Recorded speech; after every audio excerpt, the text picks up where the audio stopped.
Bismillahirrahmanirrahim. Assalamualaikum warahmatullahi wabarakatuh. Innal hamdalillah nahmaduhu ta'ala wa nasta'inuhu wa nastaghfiruh wa na'udzu billahi min shururi anfusina wa sayyiati a'malina. Man yahdihillahu fala mudilla lahu wa man yudlil fala hadiya lahu.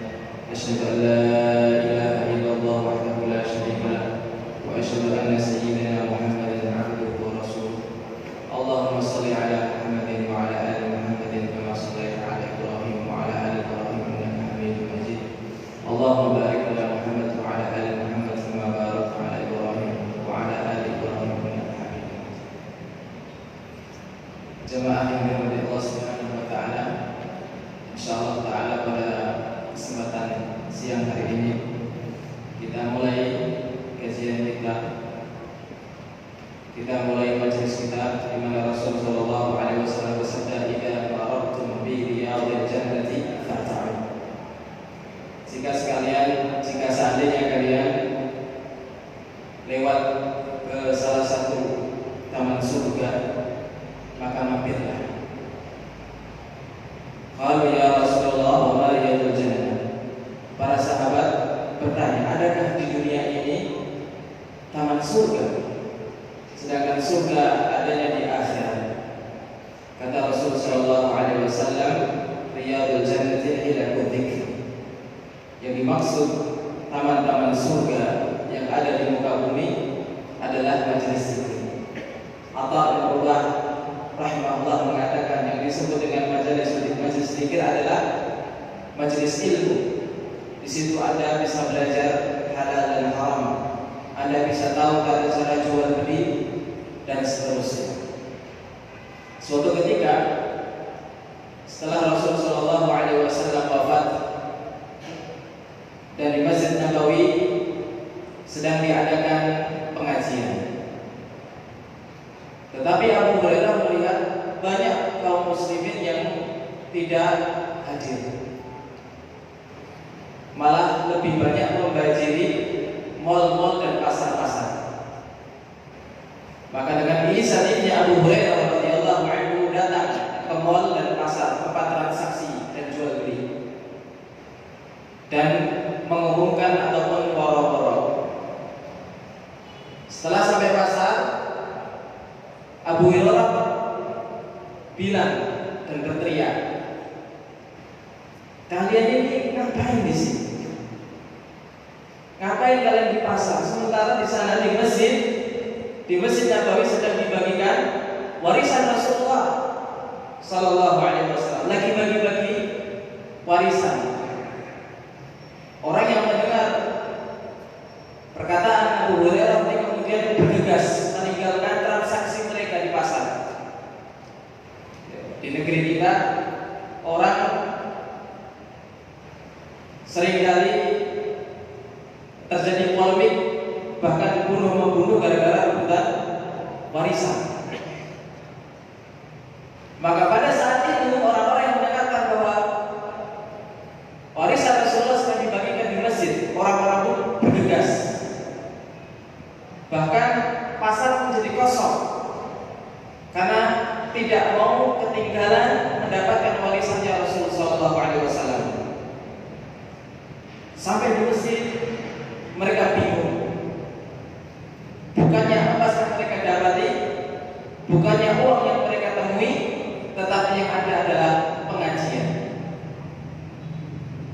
Mereka protes kemudian, "Abu Hurairah, tadi Anda katakan di masjid sedang ada pembagian warisan. Lah mana warisannya? Yang ada cuma pengajian."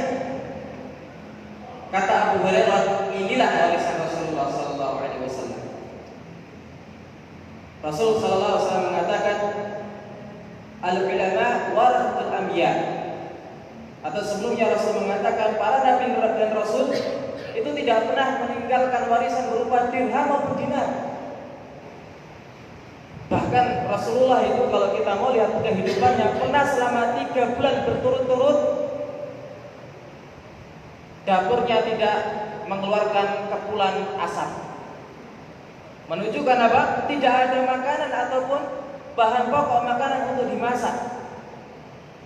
maka yang ditinggal Rasul sallallahu alaihi wasallam adalah ilmu. Karena ilmu inilah yang akan menyelamatkan orang. Kalau harta yang diwariskan oleh Rasul ataupun oleh seseorang di antara kita, maka mungkin setelah 20 tahun ke depan akan habis dan lenyap. Tetapi kalau yang ditinggalkan adalah ilmu, maka ilmu itu tidak akan pernah punah. Bisa dibayangkan ketika Rasul sallallahu alaihi wasallam wafat, tidak lama setelah itu Islam sudah menguasai hampir 1/4 dunia. Bahkan Islam masuk ke Nusantara Indonesia ini dikatakan oleh para sejarawan, di antaranya adalah Buya Hamka, abad pertama Hijriah, ketika Muawiyah radhiyallahu anhu menjabat sebagai khalifah. Kenapa Islam bisa begitu cepat menyentuh ke seluruh dunia? Bukan semata-mata karena uang, bukan semata-mata karena lisan, tapi tidak lain dan tidak bukan adalah karena ilmu yang diwariskan oleh Rasulullah sallallahu alaihi wasallam. Para sahabat dulu begitu senang, begitu semangat menyampaikan kebaikan kepada orang lain, karena mereka tidak memiliki rasa ego, karena mereka tidak memiliki rasa lo ataupun gue. Yang dimiliki para sahabat adalah bagaimana saya bisa menyelamatkan saudara saya dari ancaman api neraka. Maka di antara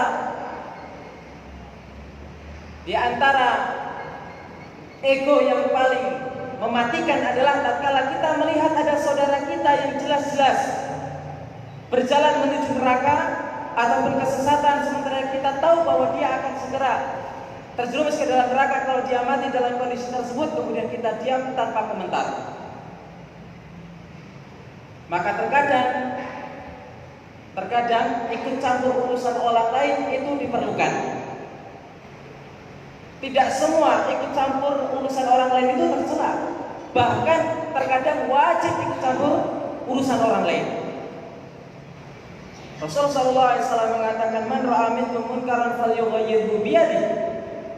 Kalau seandainya kalian melihat suatu kemungkaran terjadi di atas muka bumi, ubahlah dengan tangan kalian. Fa in lam tastati' fa bi lisanihi. Kalau tidak bisa, ubah dengan lisan. Fa in lam tastati' fa bi qalbihi wa dzalika ad'aful iman. Kalau kamu tidak bisa, ingkari dengan hatimu. Bukan malah ikut larut dalam kemungkaran. Kenapa? Allah Ta'ala mengatakan dalam Al-Quran, wattaqu fitnatan la tusibanna alladhina zalamu minkum khassah. Khawatirlah kalian terhadap suatu bencana dan musibah yang tidak hanya menimpa orang-orang jelek saja. Bencana yang musibah yang Allah turunkan karena kemungkaran di atas muka bumi tidak hanya akan menimpa orang-orang yang melakukan kemungkaran tersebut, bahkan menimpa seluruh orang yang berada di atas muka bumi ini. Makanya yang namanya musibah, tsunami, gempa dan seterusnya, yang mati tidak hanya orang-orang jelek, bahkan banyak orang-orang soleh yang meninggal karena dampak daripada kemaksiatan. Oleh karena itu, ketika orang diajak untuk melakukan kebaikan dan meninggalkan kemungkaran, maka tidak sangat merupakan kalimat yang sangat buruk ketika dia mengatakan, urusi saja dirimu sendiri. Yang melakukan dosa saya sendiri, kenapa kamu ikut campur? Salah. Semuanya akan kena. Kamu ataupun saya sama-sama akan merasakan azab jika Allah sudah murka. Allah Ta'ala katakan dalam Al-Quran, lu'inal ladzina kafaru min bani Israil ala lisani Dawud wa Isa bin Maryam dzalika bima 'asaw wa kanu ya'tadun kanu la yatanahawna 'an munkarin fa'alu. Orang-orang terdahulu dari kalangan ahlul kitab, baik dari kalangan Nasrani ataupun Yahudi, dilaknat oleh Allah Ta'ala melalui lisannya Nabi Dawud dan Nabi Isa. Kenapa? Dzalika bima 'asaw wa kanu ya'tadun, karena mereka sering terus-menerus melakukan kemungkaran, tidak mau mentaati Allah, sedangkan mereka tidak mau melakukan amar ma'ruf nahi munkar. Saudara-saudara yang dirahmati Allah Ta'ala, Di lain itu semua, Rasul Shallallahu Alaihi Wasallam memotivasi kita agar kita selalu menghadiri majelis-majelis semacam ini. Bahkan Rasul mengatakan, barang siapa yang hadir di suatu masjid di mana tidak ada niat dan kecuali hadir dalam rangka menuntut ilmu, maka dia akan mendapatkan pahala orang yang menunaikan haji dan umrah. Mudah sekali mendapatkan pahala itu tanpa harus menunggu berpuluh-puluh tahun ataupun mengumpulkan uang yang banyak. Tetapi permasalahannya, kenapa masih sedikit orang yang menghadiri majelis semacam ini dibandingkan majelis-majelis lainnya, majelis maksiat dan seterusnya? Karena tidak ada gelar hanya. Gara-gara tidak ada gelar hanya, walaupun kita bisa mendapatkan pahala haji dan umrah hanya karena dengan duduk di majelis semacam ini. Karena banyak orang yang haji dan umrah hanya pengen mendapatkan gelar haji depan namanya. Maka inilah kita diuji keikhlasan kita. Saudara-saudara yang dirahmati Allah Ta'ala, tema yang sesungguhnya yang akan kita sampaikan dan ayat yang akan kita bahas adalah bagaimana kita membuat hati kita ini selalu bahagia. Bagaimana agar kebahagiaan yang selama ini kita cari dapat terus kekal hingga akhirat kelak.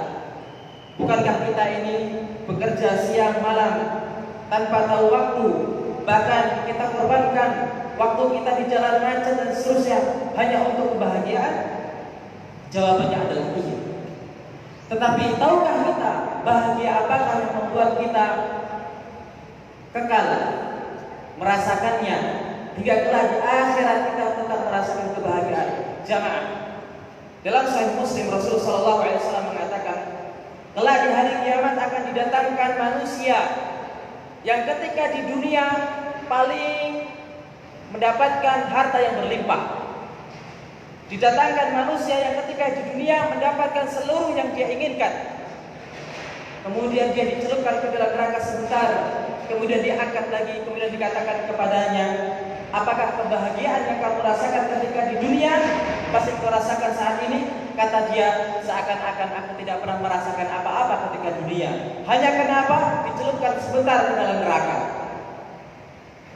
Sebaliknya, didatangkan manusia yang paling miskin, yang paling dianggap orang sebagai manusia hina, yang mungkin pakaiannya compang-camping, tak berharga di hadapan orang-orang penting, yang dianggap orang remeh. Namun ketika didatangkan kemudian dimasukkan ke dalam surga, sebentar saja ditanyakan kepada dia, apakah kesengsaraan yang kamu rasakan ketika di dunia saat itu masih terasa sampai sekarang ini? Kata dia, seakan-akan aku tak merasakan sengsara sama sekali. Rasul mengatakan juga dalam hadis yang lain, rubba ash'at akbara bitimrain law bitimrain madfu'un min abwabin nas law aqsama 'ala Allah la abarrah.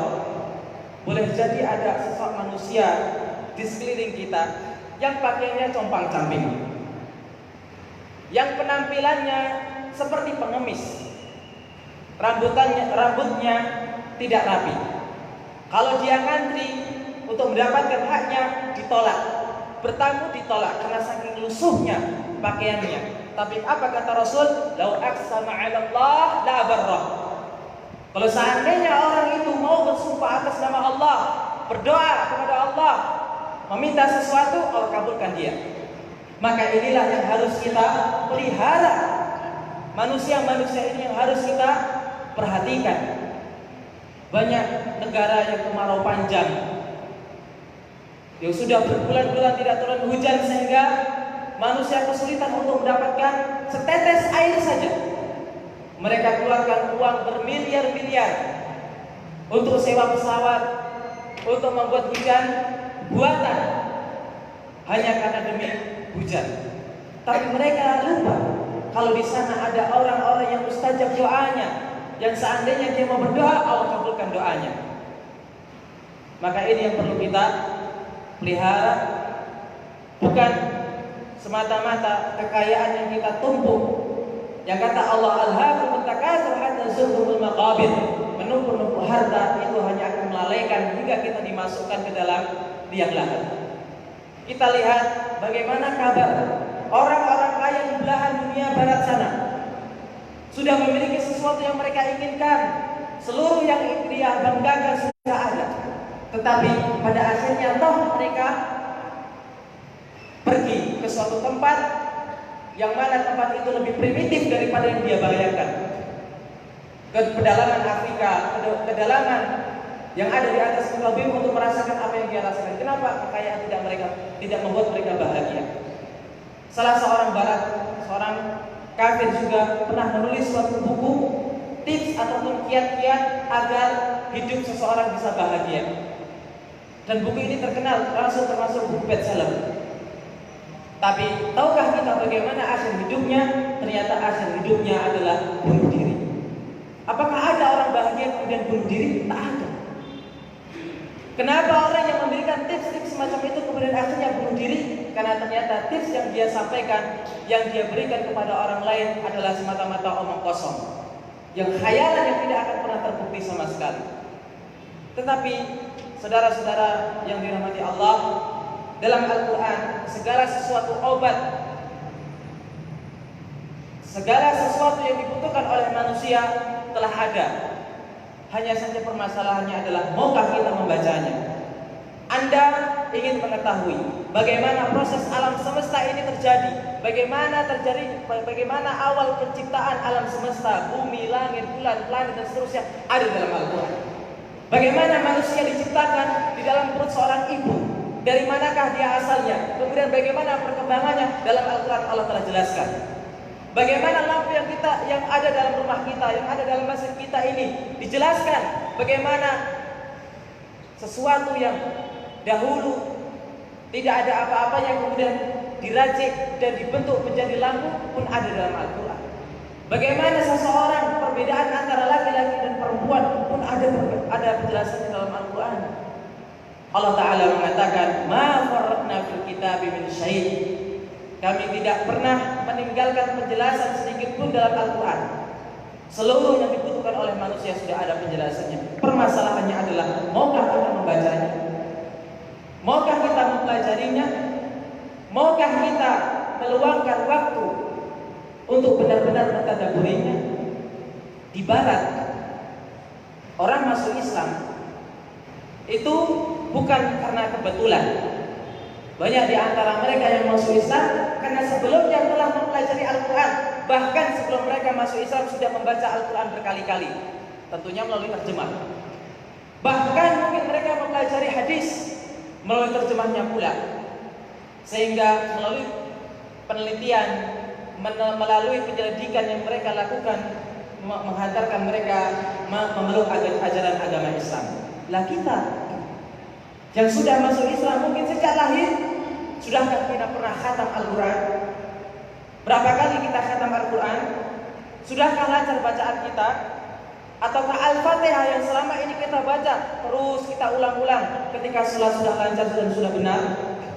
Dan sudahkah kita memahami isinya? Itu permasalahannya.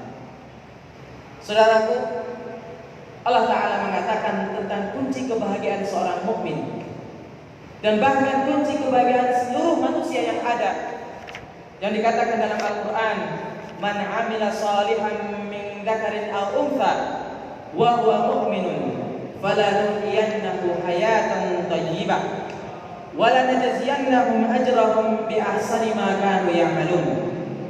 Dalam surat An-Nahl ayat 97 Allah mengatakan, "Man 'amila shalihan", barang siapa yang mengerjakan amal saleh dan kebajikan, amal yang baik, min dzakarin aw untha, baik dia laki-laki maupun perempuan, wa huwa mu'min, dan dia adalah kondisi beriman kepada Allah, falanuhyiyannahu hayatan thayyibah, maka sungguh kami akan berikan kepadanya hayatan thayyibah, kehidupan yang baik.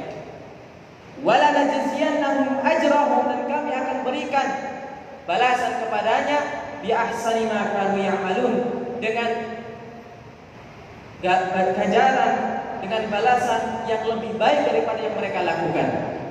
Jamaah, seorang mukmin manakala beramal saleh, berbuat kebaikan, melarang orang lain, memberikan sedekah kepada orang lain, maka apa yang diharapkan? Kebahagiaan dari Allah Ta'ala. Dia tahu bahwasanya Allah akan membalasnya. Dia tahu bahwasanya kelak di surga Allah akan berikan kepadanya berlipat-lipat dari yang dia dapatkan. Seorang mukmin dalam sholatnya rajin mengerjakan sholat 5 waktu. Seorang mukmin yang rajin mengerjakan sholat tahajud ataupun sholat sunnah-sunnah lainnya, bukan yang dia inginkan adalah semata-mata kehidupan dunia, tetapi yang dia inginkan adalah semata-mata balasan dari Allah Subhanahu wa Ta'ala. Karena keletihan yang didapat oleh seorang mukmin di dunia ini tidak ada apa-apanya dibanding apa yang Allah berikan kepadanya di akhirat. Pernah suatu ketika Rasul Shallallahu Alaihi Wasallam menceritakan tentang seorang yang pernah hidup di zaman Bani Israel sebelum diutusnya Nabi Muhammad Shallallahu Alaihi Wasallam. Kehidupan yang ada pada dirinya penuh dengan ibadah dan ketaatan.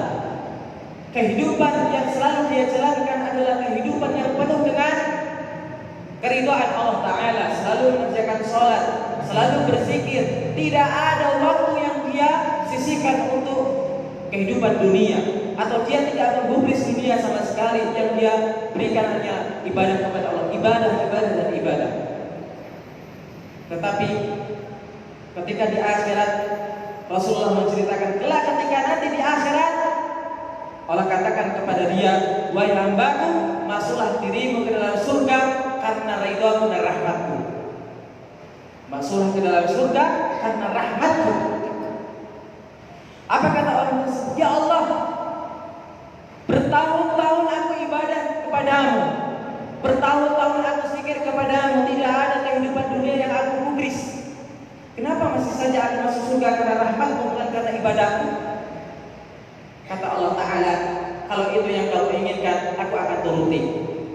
Mari kita timbang, apakah nikmatku yang lebih banyak, apakah ibadahmu yang lebih banyak. Maka ditimbanglah nikmat mata yang pernah Allah berikan kepadanya ketika di dunia dibandingkan pahala ibadah yang dia lakukan selama di dunia. Maka tahukah kita manakah yang lebih besar timbangannya? Ternyata nikmat mata jauh lebih berat daripada ibadah yang selama ini dia lakukan ketika di dunia. Kata Allah kepadanya,